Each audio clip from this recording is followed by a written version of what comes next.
Hello, everyone, and welcome back to the Starseed Immersion podcast. I'm so excited today because I have Chris Hancock with me. He is known online as the Therapy Outside the Box and is a licensed therapist based in Nashville with over 26 years of experience. After a decade in traditional talk therapy, a profound dark night of the soul it happened in 2018, which catalyzed his spiritual awakening and shift into transpersonal and multi-dimensional work.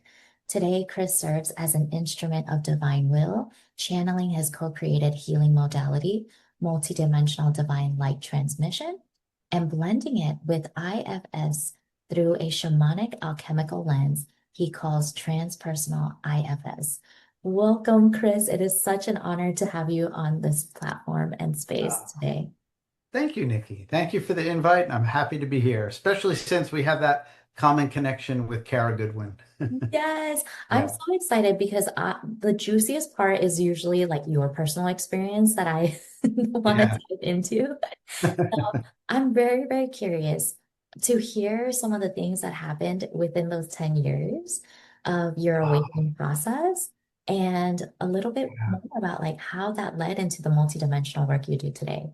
Oh, of course. Yeah, thanks. So the 10 years roughly leading up to when it all came kind of crashing in on me in 2018, as I was mentioning to you before, I was in hindsight at that point beginning to realize that I was in a kind of a dark night of the soul for about 10 years without really realizing it, without really appreciating it as that. In other words, with all the things that were going on in those 10 years, kind of slowly burning out professionally, burning out on just working very hard, showing up early, staying late, doing session after session in kind of old school conventional ways, running long-term therapy groups at night after seeing like 7, 8 people in a day plus other personal life challenges. My wife and I adopted children, and that was beautiful but grueling and long, and lots of trips abroad and all that kind of stuff. Numerous things were slowly chipping away, let's say, taking a toll on my mind, body, spirit complex in total. And it really, I think I wasn't, had some health challenges were coming out of that, headaches, high blood pressure, all this fatigue, adrenal fatigue, etc. But it really wasn't until sometime in 2018 that I think, let's just say, spirit had realized it had to hit me upside the head to get my attention, to help me to see that while there was burnout and just sort of terrestrial fatigue and whatnot, and a need to change a lot of things, there was also something else at play. And so I basically touched on the edge of madness. Fortunately, I didn't go full throttle into madness because I might not be here today having this kind of conversation, but I got close enough to it that that got my attention. And being that I've always been a spiritual seeker, metaphysically inclined, interested in the esoteric and the mystical traditions, always, like really since late high school, but in all of my professional psychology career, kept that mostly behind me for various reasons. And the being brought to my knees and the kind of come to Jesus that I had with spirit to wake me up was really, I think, largely in the service of awakening me to what is my true soul's purpose, because I clearly wasn't getting the message.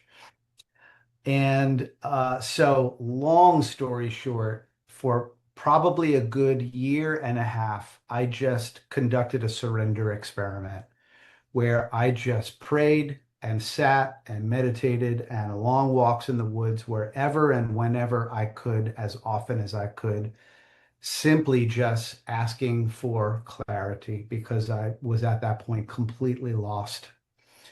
I had to really cut back on work. I had to simplify my life. fortunately had a great support system with family, therapist, mentor, and friends that didn't understand all of what I was going through, but understood enough and trusted me enough to realize that I just I needed to find my way through it. And with the help of the divine, I did. So that's the good news. So in that sort of mostly 2019 year is when things started to become clear, started to receive clarity, the clarity I was asking for, although not always in the ways that I was asking for it. Started to receive downloads. Some of the early ones I remember were usually at the end of a long meditation, I would get a telepathic message or a download that would be something like, the world has been waiting for you to come forth with all of who you are. The implication being like, it's about time, right? You're finally waking up to it, right? Now, Uh, when they said all of who you are, did you know what that meant? I felt like I intuitively had a sense of what that meant. It was a good breadcrumb that touching the edge of madness and the surrendering, that it was basically telling me I'm on the right track, and that I think I began to put it together that that really meant that to continue on with the kind of work I was doing, if I were to choose to continue, not abandon it completely and go do something totally unrelated, I had to become fearless and bring all of my spiritual interest, metaphysical, mystical interest and leanings and book knowledge. I had to bring it in and find a way to integrate and put that all together into my therapy work, my counseling, my healing offerings. That I was doing myself a disservice by kind of keeping that all in a big bag behind me, for the reasons that most of us would who are in professional roles. We don't want to be seen as a quack or labeled or called a fraud and unhinged and all that, right? I think that that was kind of running my life more than I realized it, that kind of fear. So I had to be kind of brought to my knees and shaken up like a snow globe. And then I had to surrender, which I knew to do, thankfully, that that was the way forward. It was the only way. And so messages like that continued to come. Not long after that one, I got another one that said at the end of a meditation, you are being given a gift of holy discernment. And to that one, I was like, what? I didn't know what that meant. But as I've said many times to people before, the fact that I didn't know what that meant confirmed one thing, which was that I didn't make that up. It wasn't some part of me telling me that, because I had really no idea what that meant. And it took a few weeks, but it just so happened at that time, I was already beginning to experiment with a energy psychology method, which was new for me. Not the concept, but to actually study and train and start to bring in that into my work. And with that particular part of the method that I later sort of have cultivated my own approach, borrowing from many different existing approaches. But the one I was studying at the time used muscle testing. So I was learning kinesiological muscle testing, where you get it's a way of getting the body's response to what is good for you or not, what's true or false, or a yes or a no. It's tapping into that innate wisdom. I started to notice that while I was doing the conventional muscle testing with the finger or the arm test by proxy for people using this method, I started to notice my own head would nod along with it. Yes or no, or true or false. And I thought, I know I'm not doing that. It's involuntarily. That's weird. I wonder what's going on there. But I knew it wasn't hurting me. I was just curious about it. So I just kept going with it, practicing that method and watching my head move involuntarily to confirm or corroborate the information I was getting through muscle testing.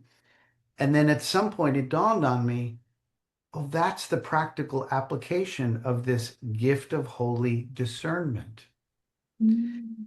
And so, in my continued meditation, surrendering, opening up to divine guidance, to source creator energy, I began to then ask questions about who's with me. Is there someone with me from a divine realm? And it was always yes. And then I would begin to just make educated guesses about who might be with me. And long story short, again, that's where I began to understand that Saint Germain was the one who was mainly with me, and then Mother Mary, Melchizedek, and Christ, Yeshua. More on the rare side. It was more Saint Germain and Mary. And I had one profound experience during that 2019 transition where during a meditation one day in my old office, I had the most profound, spontaneous experience of just alternate state of consciousness, heightened consciousness, almost out of body, complete like this warm blanket of bliss and love. And it lasted probably all of 30 seconds, maybe 45 seconds at the most. It kind of felt like an eternity, which was a weird sort of time space glitch. I didn't want it to end, but it did. And I didn't know who or what that was. It wasn't until much later that I was able to determine that that was Mary, Cosmic Mary, Mother Mary, coming in to give me like another nice lift up out of that long darkness, which because I was still in it, I was starting to emerge, but she came in to just kind of give me a nice lift up and to clear out debris in my field because I think during those years I had picked up in my field some foreign energies, negative energies, parasitic entity type stuff.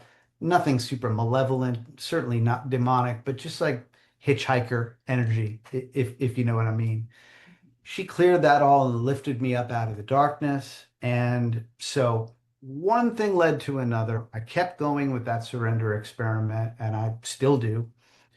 And that's become my practice where I sit and I do a violet flame decrees and a whole prayer list.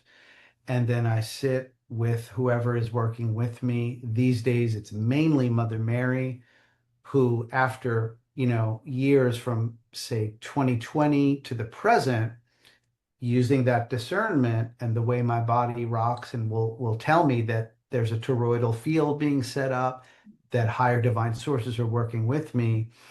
It has been a whole assortment. I mean, I've had to really go to school on even trying to determine who some of them are.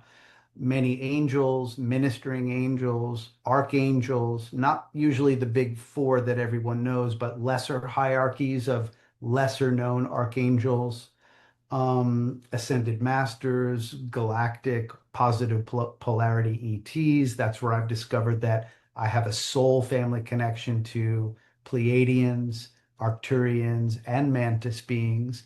Like I'm not a star seed in the way I think most people mean that. I never lived as a Mantis being or a Pleiadian, I don't think, but I have some kind of long soul lineage history that includes some type of connection to those star family species. But then the other connection to the divine sources are the highest and the holiest: Mary, Yeshua, Sophia, energy, Isis, Magdalene, the kind of the top tier. Mostly the divine feminine, the Marianne kind of echelon seems to be very connected with me. And then as of this past March, sometime in that month, I don't even know how this occurred to me, but it became very clear that Mother Mary in particular was deciding to kind of step forward as like my right-hand woman in a way. So now in my work personally and in my work with people, it's whereas it used to be, I'd never know it could be anyone that was coming in to work with a client through one of the methods. It's almost always Mary now, and often Mary and someone else, like Mary and Jesus, or Mary and Sophia, or Isis, or whatever. It can be anyone, but it's a lot of Mary, and I'm very thankful for that. Wow, that's beautiful. And my understanding is all of these beings are coming through with their own unique, like whatever the client needs on their end, they're coming through with that. But I'm curious to know if you knew why it's now primarily Mother Mary.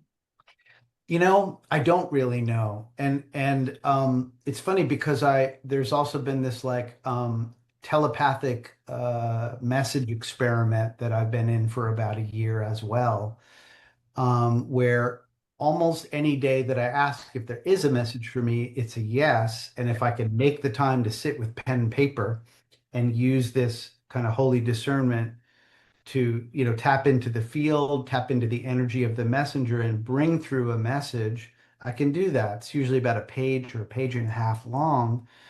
I've since kind of put hold on it just because the constant head movement has left me with a good bit of just like chronic neck tension that I'm trying to just give it a rest.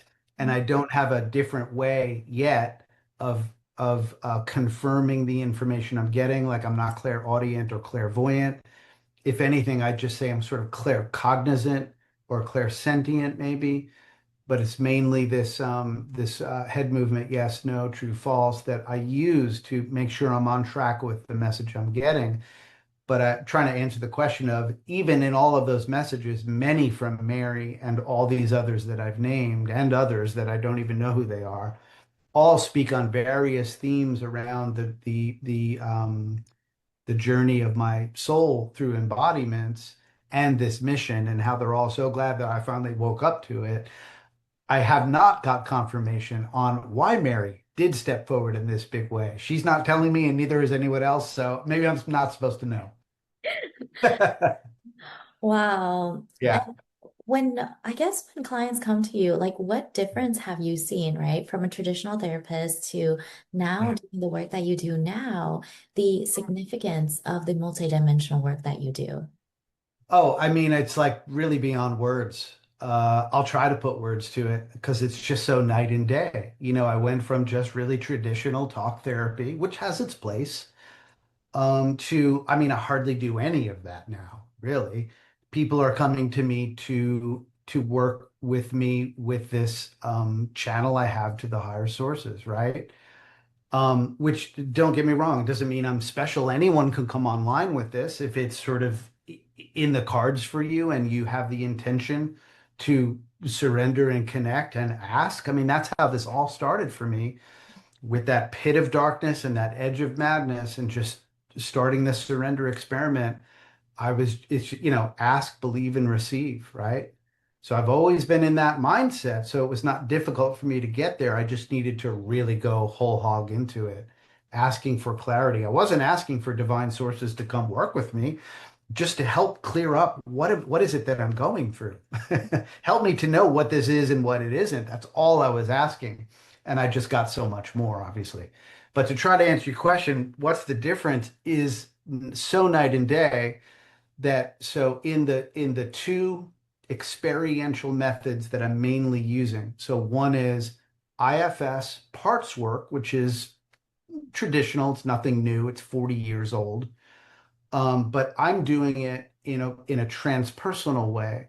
So I'm doing parts work with people, and if as long as they're open to it, we're invoking, inviting in the higher sources to participate in the work, which adds an entirely new and different higher dimension, right? It becomes transdimensional.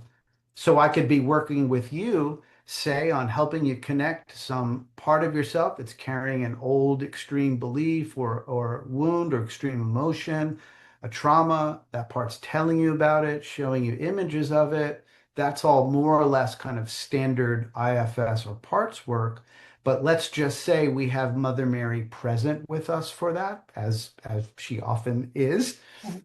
And when and if we get to a point, say, where you get from that, say, 5-year-old part, that she's ready for some tangible help to heal, to have healed and released the burden or the pain she's carrying, in addition to what we would normally do in the IFS method, which would be to say, okay, so tell the little one that all she has to do is give that pain or that burden up to something like fire, water, earth, light, wind. And in this, we would say, or Mary. And so, most often at the time, right, if a person is really open to that, that part will choose Mary, or it'll say, how about I want to give it to light and Mary, right? Or water and Mary, or whatever. So then we just ask Mary, who's already there, to come in and take it away. So instead of you witnessing the part pulling the wound out of their chest or their head or whatever it is and giving it to light, Mary will come in and the client, this is all internal, of course, right? You, if you're the client, would likely be having a mind's eye vision, imagery of this, and you would be telling me, oh, I'm seeing Mary come in and Mary's putting her hands over her, right? Or just like magically, mystically dissolving the pain out of her body and sending it onto the light. That's just one example of the plethora of ways that the higher sources can do it, can do what they're here to do in this work when we invite them in with an open heart, right? Yeah. So that's kind of the IFS transpersonally done. And then my own process, which is really purely my own co-created with spirit, is the one that you mentioned. It's called multidimensional divine light transmission. It's kind of a mouthful, MDLT for short, but that's the one that I kid you not, I had no intention of kind of creating something like that. I just started to get kind of nudged again because again, I'm a little thick, I think, and spirit knows it. So they kind of got to like nudge me. So a couple of years ago, I started to get strong nudges that, listen, dummy, all this stuff with us, it's not just for you. You're supposed to be bringing this forward, right? More intentionally with people that are, of course, that are open to it. So I started experimenting with people that were already working with me that were more woo-woo than me, and I knew would be open to just trying something different. And that's what led to MDLT. And I started doing that with people, which, okay, so in short, that's really just a process of we surrender together to the divine, to the higher sources that are coming through, which I can understand ahead of time who's going to come through for that person. And I can also get usually on like, what is the offering? What is the divine light energy healing offering? Meaning on what level of the person's being will they be mostly working on? So the level of higher self, Holy Christ self, the level of the I am presence, mental neurological level, emotional body, energetic body, ka, spiritual twin, somatic physical, or even genetic DNA. There's been many, many genetic DNA activations and upgrades by Isis and Mary and Archangel Chamuel and numerous others. I've had numerous, many of my clients have as well. So I can get that much on the front end, and that's what I'll share with the client. And then we just basically sink into a co-meditation, and it's really like a co-facilitated mystical experience. So my crude understanding is that let's say it's Mary and Isis, just hypothetically, that are going to come in. Um, once I do my invocation or invitation, usually before I'm even done, my head starts rolling around, which is how this all started for me. That's how I knew something was really happening. My head would start rocking around in the infinity symbol and it does circles and it's kind of weird and wild, but that's just how I know that they're descending some of their energy and setting up, usually in a nanosecond, like a torus field or toroidal field of energy. And that's how they come through with their light, their energy, their healing, their presence. And it's really from that point on in the MDLT process, once I finish my invocation and my head starts rocking around, I am simply just a vessel. I'm just holding space. That's it. I'm not being told what's happening. The rest of the work of what's taking place is between those sources and you as the recipient. And, if we were doing this together while you're in that experience and you're sensing, feeling, hearing, seeing what's going on, you could be verbally sharing it with me or not. It doesn't matter. Like many times I do this with people, it's dead silence. I have no idea what they're experiencing until the end, and then they tell me, right? Yeah. Other people want to sort of keep me in the play-by-play of everything they're feeling and sensing, experiencing, and it's fine. That doesn't stop the work. The work continues. And it's really a big trust fall, right? It's a leap of faith and a trust fall because I have no control over who's coming in and what they're coming in to offer. It's completely up to the higher sources. So the main criteria if someone's interested in that is you got to be able to really surrender all expectations and all attachments to an outcome of this is what has to happen and this is what I need and this is who I need to come in. It just doesn't work that way, right? Yes, Yeah. I've noticed that a lot more recently as well in my own personal practice that it used to be that like I would say all the things that are happening and now I don't receive that information. Interesting. I don't receive that. I just guide them back to themselves and they receive the information. Yeah. Yeah. Maybe for some of us, that's just how it's to be. There are people who are more traditional channels or mediums that they get a lot of information and their role is to impart what they're seeing and what they're understanding.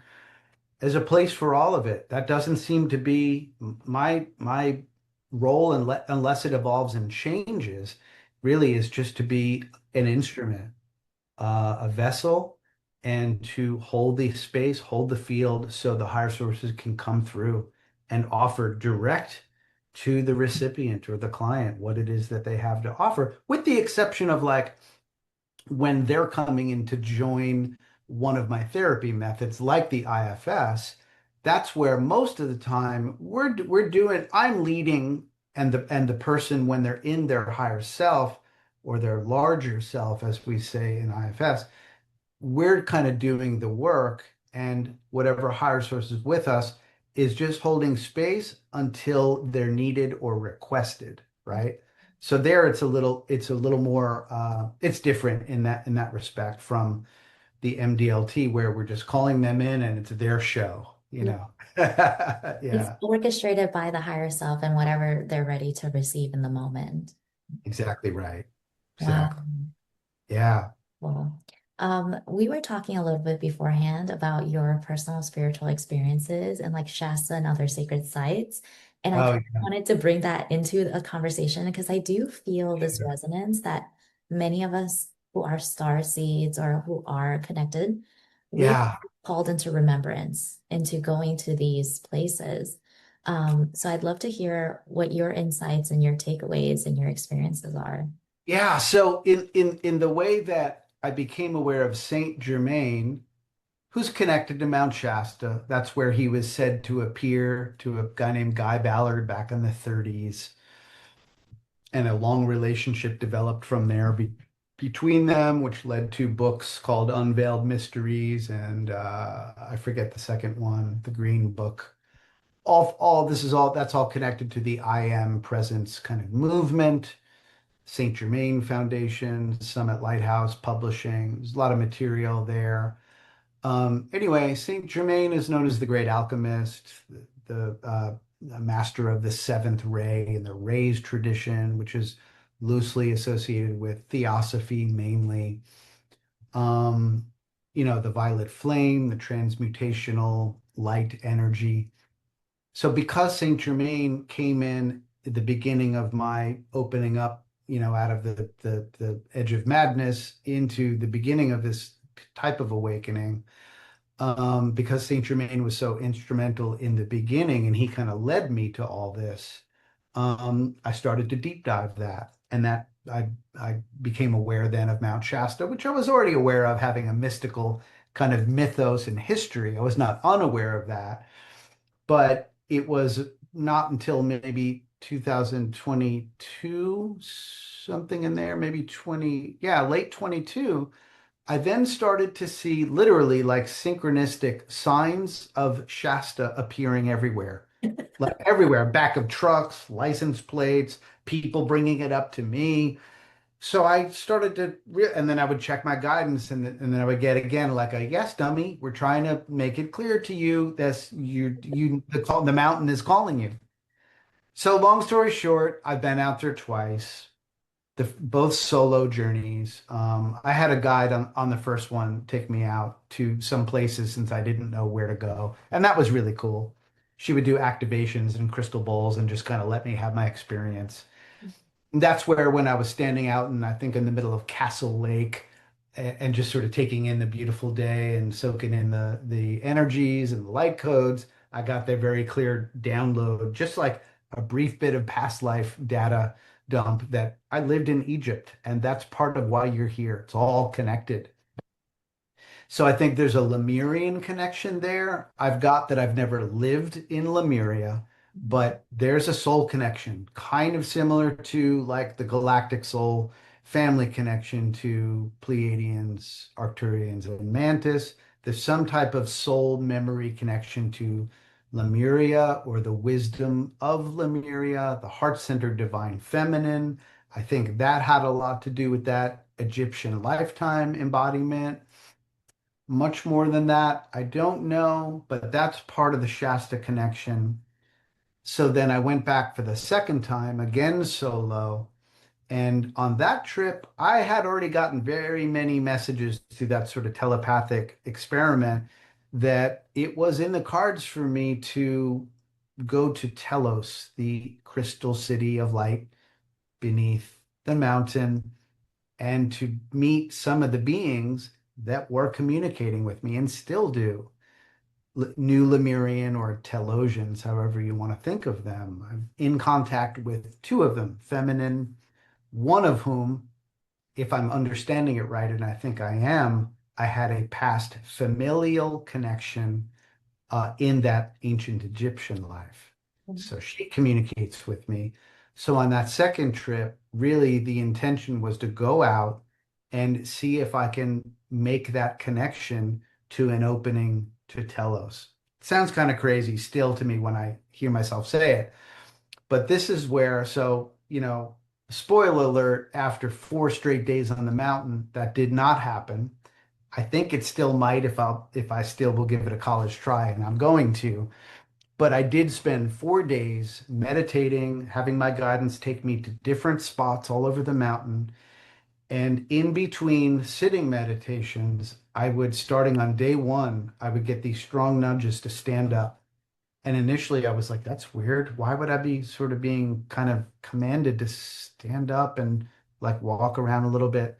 But I went with it. And the next thing I know, while I'm standing up, my body starts rocking, kind of like it does when I sit when I'm bringing in the higher guides, but I mean really rocking. And then the pace of it would pick up.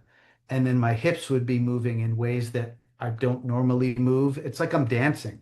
I did a whole blog post about it, and I called that whole section like mystical disco. Because really, if you were watching me, you'd be like, why is that guy disco dancing out on the mountain by himself? He must be completely off his rocker.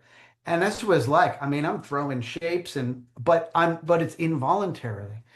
So after the first day of that, when I'm back at my hotel or the B&B I was staying, I do a meditation and I'm asking for clarity about that. And basically, what I get was that the Lemurian beings, the Telos beings, were basically trying to pump me full of fifth dimensional energy and light frequency code to get my vibration up to match fifth dimensional, which is where Telos is said to exist, both physically and in the fifth dimension, kind of like the Jade Temple out there is purely fifth dimensional.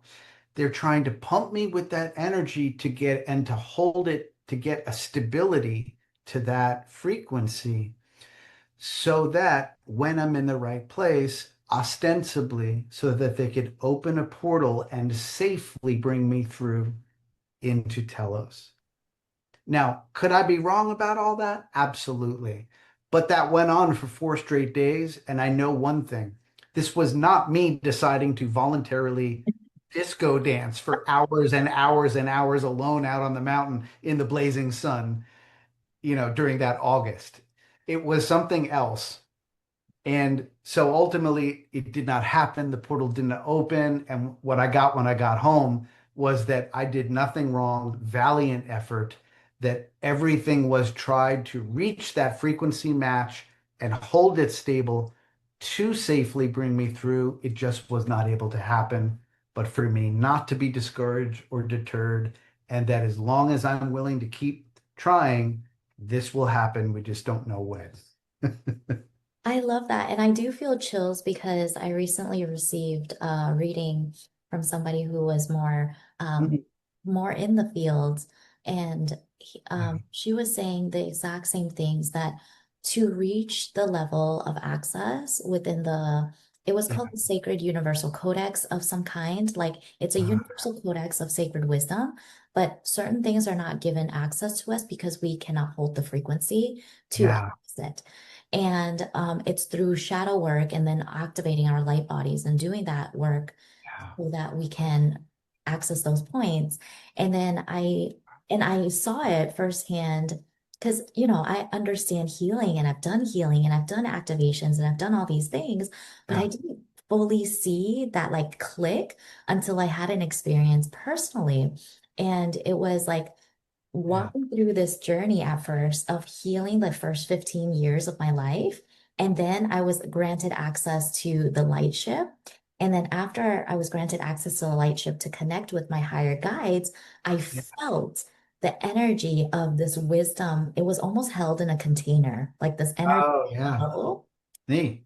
open up and then like come over my field. So Wow. I do believe that like that Yeah, what you're saying is very resonant and true that in order for us to access the sacred wisdom, that we yeah, have to do the shadow work, right? Like we are doing yeah. releasing the denser frequencies and then embodying more of the higher dimensional frequencies to reach those higher states of consciousness. It's a beautiful way to look at it and a beautiful description. Absolutely. I mean, I think you and I know that what's really going on and all that is way beyond our puny brain's ability to really conceive. These are just best guesses, right? Definitely. Yeah, It's yeah. like through our ego perception, this is the words that we can place on the experience. Yeah, exactly. Exactly. Right. Well, I would love to invite us to the experiential portion of the podcast. Sure. Would you have a practice meditation, healing, or activation to share with us? Yeah, this will be very simple and straightforward and probably something that I would imagine most of your listeners maybe have their own versions of doing. So this won't be wildly different.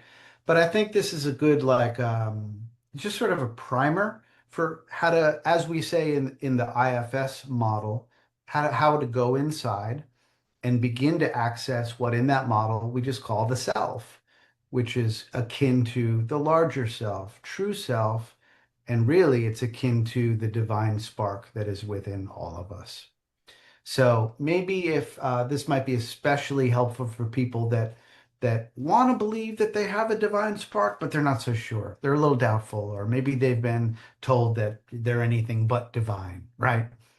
Which isn't to say you are God or I'm God, but we all have some God energy in us, right? So this would be just a way to briefly maybe move toward it and make some contact with it. So this is accessing self. So here we go. This is the way we'll do it. We just take some breaths, close eyes, and reverse our focus from outside to inside and just using the breath in the most natural way, no kind of method necessary. We're just bringing our soft focus and attention inside to drop into the heart center, the center of our being, however we feel or experience that. And again, with no agenda, no big ambition, ideally anything but that, right? Just with some curiosity, focusing on the heart. Some people like to kind of focus on both heart and solar plexus, whatever feels right. I'm kind of a drop into the heart guy.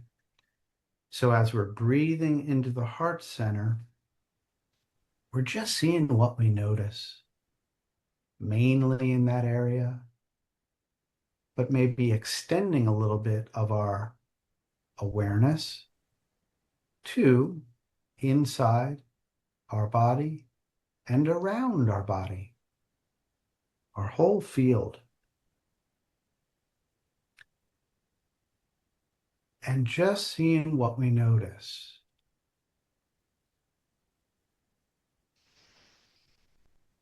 And how do we know that we're getting close to or accessing self energy, as we say in IFS, is we may just begin to feel calm, presence, spaciousness, openness, curiosity, compassion, qualities like that. It's really that simple. Those are some of the qualities, some of the C's and P's of the larger self, the divine spark, the eternal, undamaged part of us. Meaning, the larger self cannot be damaged. The larger self in this regard is like the sun, even on the stormiest day where the sun is completely obscured and it's all thunder, lightning, rain clouds, dark clouds. We all know that once the clouds part and the storm ends, what's there? The sun, undamaged, shining brightly, just as always. So that essence of self, marked by some of those qualities, calm, presence, patience, awareness, that's the self. And let's say that in this moment, right here, as you're hanging out in the heart, and maybe hopefully connecting to some of those self energy qualities, let's say you were to notice some tension in your gut or some kind of mind chatter up in your head, right? Or maybe even some worry, anxiety, a little bit of fear somewhere in your body, anywhere behind you, above you, around you, or within. All we would be doing here is just noting that, thinking of that as a part of ourself, not the self, but a part of ourself, and maybe just saying inside, I feel you there, or I sense you, or I'm hearing what you're talking about that you're worried about, or afraid of, or you don't want me to forget, right? And these would be examples of parts of ourself, literal sub-personalities, little beings within us that are all part of our system, often existing frozen in time, in the past, younger years. And we're just letting them know, I notice you, I hear you, I feel you. We might even say to any one of those parts, I am the self of today. Might even tell one of those parts how old we are. And if we have a particularly strong connection or an image of one of those parts, we might even hear or see a look of surprise in one of those parts that we're as old as we say we are. Because often our parts think we're very young. They don't know that this much time has gone by because they're kind of frozen in the past. So I won't go too much further with that, but that's just an example of the reality of the fact that we are all multiple. It's natural. It's not a disorder. We are all multiple. We are one and many, right? Just like in my view, the divine is one and many. One river, many wells. one source, one creator, and many, many articulations or emanations of the divine, feminine and masculine, androgynous for all we know, etc.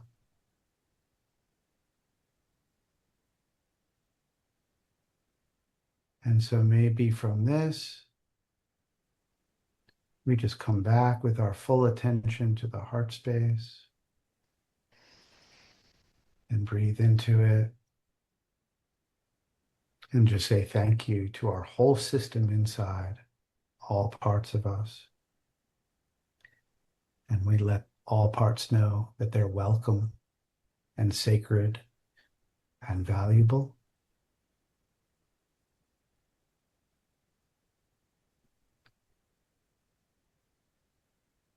And when we're ready, we can bring our focus back to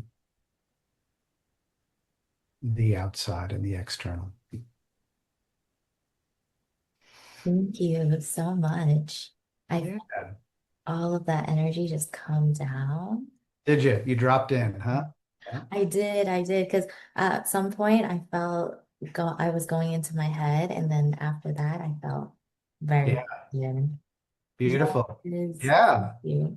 absolutely. I wonder if you were kind of tracking with me, if you want to say, did you become aware of a sensation or emotion or a part of yourself in that? I felt this serenity. I think towards the Yeah. end, when you were talking about parts, I saw little Good.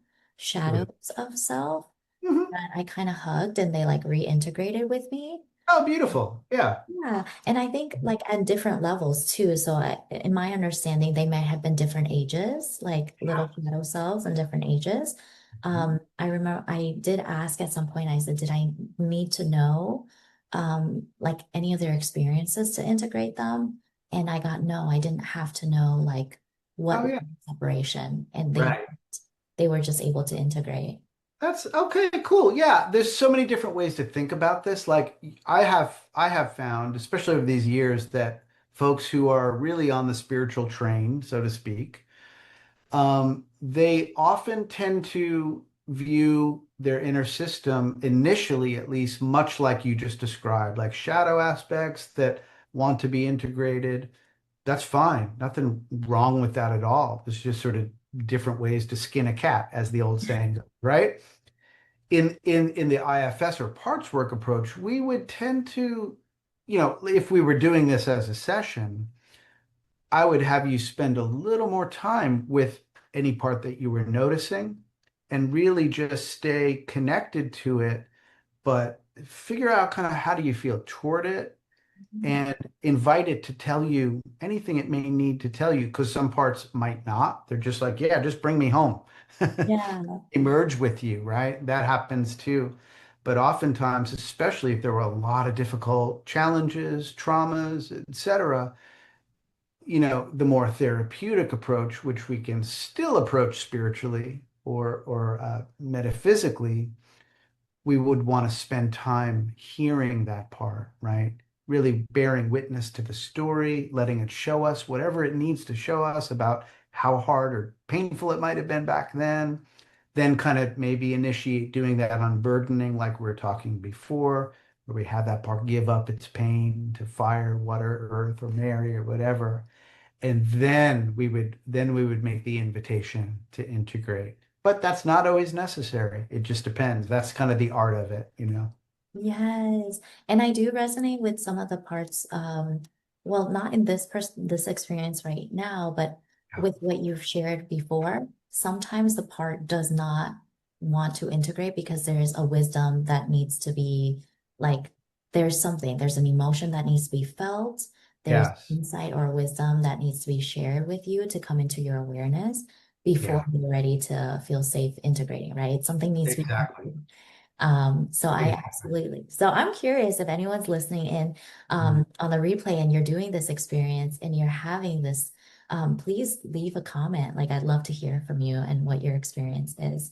So Chris, thank you for sharing your beautiful knowledge, your experience, and your work with us. If anyone's interested in working with you, can you please share some of the offerings that you have currently and where they can reach you? Sure, absolutely. Yeah, so my two main experiential offerings are the two that we discussed today, the transpersonal IFS and then the multidimensional divine light transmission. Um, and then I have an energy psychology method I call subconscious heal and release.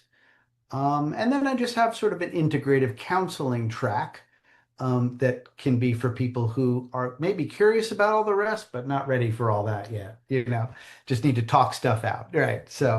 Um, and usually I sprinkle some of stuff, the experiential or the energetic stuff into the counseling to try to help people get a little taste of what else there is. But it's case by case. But most of that is available virtually. I do this with people all over the world. We just do it on a consultation basis. So that would mean that there's not a need to have like a formal therapist-client relationship per se. But all of that is on my website. So that's the best source of knowledge about who I am and what I'm doing. That's therapyoutsidethebox.com. And I'm pretty active on Instagram at Therapy Outside the Box. Amazing. Well, thank you so much for sharing all of that with us. Thank you, everyone, for tuning in to this week's episode, and I look forward to seeing you guys in the next one. Thank you, Nikki. Thank you.